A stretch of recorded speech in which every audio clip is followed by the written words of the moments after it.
तो hello guys, आप कैसे हैं? स्वस्थ होंगे, मस्त होंगे और प्रसन्न होंगे दोस्तों।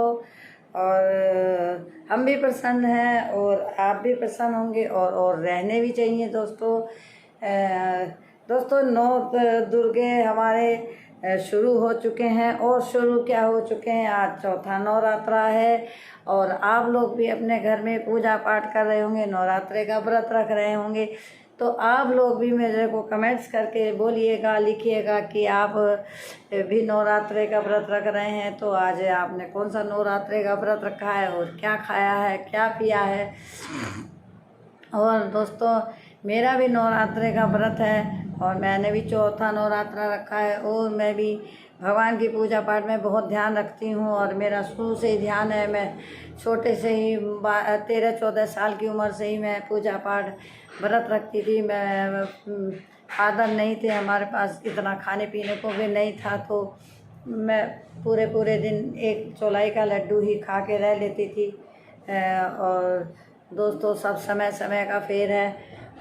आज दुख है तो कल सुख भी होगा, कल सुख है तो फिर आपके पास दुख भी आएगा। सुख और दुख आते रहते हैं, ये जीवन की धूप और छां की तरह आते रहते हैं। तो आदमी जब दुख आता है तो वो घबरा जाता है, सुख होता है तो वो भूल जाता है वो दुख को। तो कोई बात नहीं दोस्तों, अब तो मैं व्रत रख रही हूँ और सही तरह रखती हूँ। मैंने पूजा पाठ में भी मेरे को बहुत परेशानियों का सामना करना पड़ा था, लेकिन अब तो खैर अंत समय ही चल रहा है। अब तो ज़्यादा समय हम पे जीने का है ही नहीं और हम कोई तृष्णा रखते भी नहीं हैं। और दोस्तों, आज कल मैं मंदिर भी गई थी। मैं अपने घर में लेटी थी तो मुझे मंदिर की ढोलक की आवाज़ सुनाई पड़ रही थी।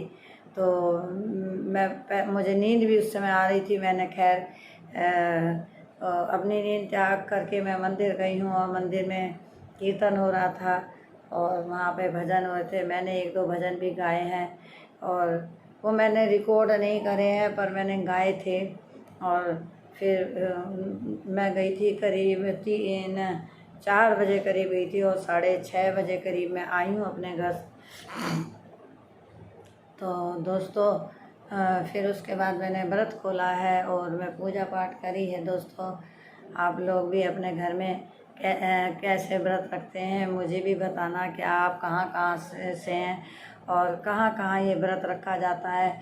हमारी तरफ तो बहुत पूजा पाठ होती है। तो दोस्तों, पूजा पाठ के साथ साथ आप एक बात का ध्यान ज़रूर रखें, जो मैं आपसे विशेष कहना चाहती हूँ कि यदि हम पूजा पाठ कर लें पूरी और भगवान के आगे घी का दीपक जला दें, परंतु अगर हमने माता पिता का दिल दुखाया है और माता पिता को अगर हम उल्टे सीधे जवाब दे के घर से बाहर निकलते हैं, उल्टी सीधी बातें कह के बाहर निकलते हैं, उनकी बेइज्जती करते हैं बात बात पे। ऐसा नहीं है, उन्होंने अगर आपको पाला है तो उनके ऊपर भी यही समय निकला होगा जो आज आपके समय ऊपर चल रहा। आपका जो समय चल रहा है ये समय उन पर भी गुजरा होगा। आज आपके बच्चे हो रहे हैं तो आपकी बीवी और आप अक्लमंद हो रहे हैं, और माता पिता जिन्होंने पाला है तो माता भी तो किसी की बीवी थी, पिता भी तो किसी का पति था। तब क्या वो बेवकूफ़ थे जो तुम्हें पाला है और उन्हें परवश करके पाल के बड़ा कर दिया, आज बेवकूफ़ ठहराते हैं। तो जो पूजा पाठ आप करते हैं, अगर माता पिता की सेवा अगर आप नहीं करते हैं और उनकी बात बात पे बेइज्जती करते हैं तो आपकी पूजा सब बेकार है। सारे तीर्थ बार बार और माता पिता की सेवा एक बार। आप कुछ ऐसा करें कि अपने आप भी माता पिता की सेवा करें और औरों को भी शिक्षा दें, ताकि कोई नया एक वृद्ध आश्रम ना खुल पाए, ताकि कोई फिर से कोई नया एक वृद्ध आश्रम में ना पहुँचे। दोस्तों, मैंने एक बात देखी है, मैं अपने जीवन के तजर्बे से ही कह रही हूँ कि कितना भी होशियार आदमी क्यों ना हो और कितना भी खूबसूरत हो और कितना पढ़ा लिखा हो, बुढ़ापे में जब उसकी औलाद बड़ी होती है ना, जब लड़के शादी होती है उनकी बहुएं आती हैं और जब लड़कियों की शादी होती है उनके दामाद आते हैं, तो ना तुम्हारी ना कोई कीमत नहीं है। चाहे तुमने उन्हें कितना सोने में तोल दिया हो, तुम्हारी कोई कीमत नहीं, कुछ भी कीमत नहीं है। तुम अगर घर छोड़ दोगे तो उन्हें कोई परवाह नहीं है, तुम जहर खा के मर जाओगे तो उन्हें कोई परवाह नहीं है। उन्हें कोई भी परवाह नहीं है, चाहे आप घर छोड़ दो चाहे कुछ करो, उन्हें कोई परवाह नहीं है। तो आप कुछ ऐसा करें कि आपके माता पिता कोई गलत स्टेप ना उठाएं और माता पिता की सेवा करें। सारी पूजा एक तरफ और माता पिता की सेवा एक तरफ। तो दोस्तों, आप लोगों को मेरी बातें कैसी लगी? अगर आपको मेरी बात बुरी लगी है तब भी मुझे कमेंट्स करना, और दोस्तों अगर आपको मेरी बात अच्छी लगी है ना तो भी कमेंट्स करना। मैं आपकी रिप्लाई का इंतज़ार करूँगी। और मैं देखना चाहती हूँ कि वैसे तो हमारी वीडियो कोई देखना ही पसंद नहीं करता, क्योंकि सब जवान जितनी यंग लेडी हैं, जो नई उम्र के लड़के लड़कियाँ, उनकी सब वीडियो देखते हैं, उनके सब चैनल बढ़ रहे हैं। हमें तो खैर कोई जानता ही नहीं है, ना ही हमारी वीडियो देखता है, लेकिन अगर हमारी कोई वीडियो देखेगा तो उन्हें ज्ञान प्राप्त होगा। बड़े बड़े जितने IAS अफसर बनते हैं ना, तो जब उनकी परीक्षा होती है और जब वो उनका इंटरव्यू होता है तो उनके बड़े बड़े अधिकारी सबसे पहले उनके माता पिता के ही बारे में पूछते हैं कि यदि आप IAS अधिकारी बनते हैं तो आप के अपने माता पिता के प्रति क्या व्यवहार होगा, और अगर आपको कोई जिम्मेदारी दी जाए तो आप क्या करेंगे।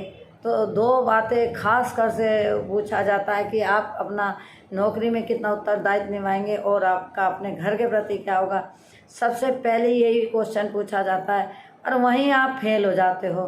तो इसीलिए ये वृद्ध आश्रम जो जितने खुल रहे हैं, इसीलिए तो मैं एक बार दोस्तों, मैं आपको क्या बताऊँ, मैं लाइव कर रही थी। लाइव में एक अधिकारी मेरे IAS अफसर आए होंगे, वो कहने लगे कि अगर उन्होंने बताया कि मैं तैयारी कर रहा हूँ IAS की, मैं तैयारी कर रहा हूँ ISI की, क्या IAS की जो बोलते हैं, यानी कि जो ये अफसर बनते हैं, बड़े बड़े DM वगैरह बनते हैं, तो इनकी तैयारी कर रहा हूँ। तो अगर मैं आपसे पूछना चाहता हूँ कि आप जैसे लाइव में आई तो आप समाज को क्या मैसेज देना चाहती हैं। तो मैंने उनसे सबसे पहले यही बात कही कि माता पिता की सेवा सर्वोपरि है, और ये नहीं कल को शादी हो जाए अपनी पत्नी के कहने में आके उन्हें दुख पहुँचाएँ। सबसे बड़ी यही मैं आपको सीख दूँगी और शिक्षा दूँगी। और उन्होंने फिर कहा था कि आपके विचार मुझे बहुत अच्छे लगे और मैं ध्यान रखूँगा आपकी बातों को। मैंने कहा कोई एक नया वृद्ध आश्रम ना खुल जाए आपकी लापरवाही में। तो उन्होंने मेरी बात को बहुत अच्छा माना। जो जिन्हें कहते हैं ICS PCS, तो वो लड़का कहने लगा कि मैं आपकी बात मानूंगा और मुझे अच्छी लगी। तो पता है आप लोगों के जरा सी मैं ये नहीं कहती कि आप अपनी पत्नियों का ध्यान न रखें या आप उन्हें डंडे के जोर पे नहीं, आप आते ही उन्हें पहले ही ऐसी शिक्षा दें ताकि आपके माता पिता के प्रति गलत व्यवहार ना करें। और अगर नहीं मानती है तो आप उन्हें तब सख्ती से पेश आएँ, वैसे नहीं, लेकिन कोशिश करें कि आप वो अगर आप ही अपने माता पिता को उल्टा सीधा बोलोगे तो वो क्यों नहीं बोलेंगी। आज भी मैंने एक इंसान को देखा है बोलते हुए, बहुत उल्टा सीधा माता पिता को बोल रहा था। तो मैं आपको इसके बारे में फिर बताऊंगी कि वो क्या कह रहा था और उसके माता पिता कैसे थे अपने समय में और आज वो क्या उन्होंने फेस करा। तो दोस्तों, मेरी वीडियो अगर आपको अच्छी लगी हो तो लाइक शेयर सब्सक्राइब करना ना